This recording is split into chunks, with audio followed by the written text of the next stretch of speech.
It was the greatest party I ever went to. There are some Doctor Who stories from the late 1970s which are not very well regarded, but which I will nevertheless be prepared to defend until the bitter end. The Invisible Enemy is not one of them. The main problem with this story is it seems to be doing things the show didn't really have the money for, especially due to the fact that money was tight in the late 70s.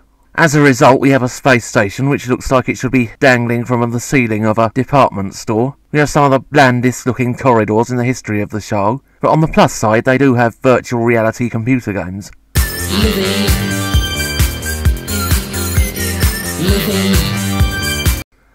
On a space station in the distant future, there is an outbreak of some kind of virus which causes cake decorations to appear on people's faces.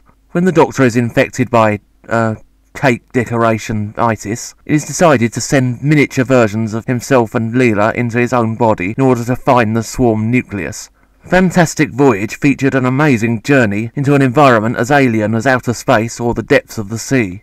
The Invisible Enemy features tiny clones of the Doctor and Leela wandering around some corridors. Fantastic Voyage featured a quite unnerving scene in which Raquel Welch's character is set upon by antibodies. The Invisible Enemy features Leela being attacked by some cotton wool bulls. At least I assume that's what's happening here.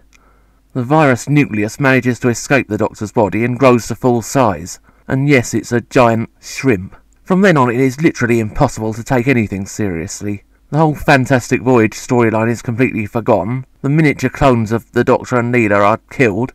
Strangely, the moral implications of this are never addressed, and it turns into a generic humans versus evil alien story. This story is notable for introducing K9.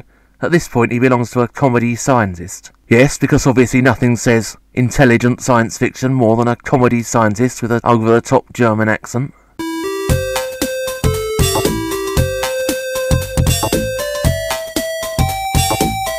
At the end of the story, the Professor decides to return to Earth and lets the Doctor and Leela take care of K9, whereupon he remarks that he hopes K9 is TARDIS trained.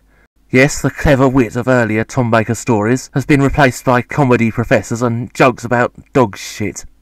There are plenty of much better Tom Baker stories than this out there, and if you want to see Fantastic Voyage, then watch Fantastic Voyage. Quite often when people make fun of old Doctor Who, they laugh at the ludicrous special effects, the silly-looking monsters, and the running up and down corridors. This is exactly the story they could have been talking about.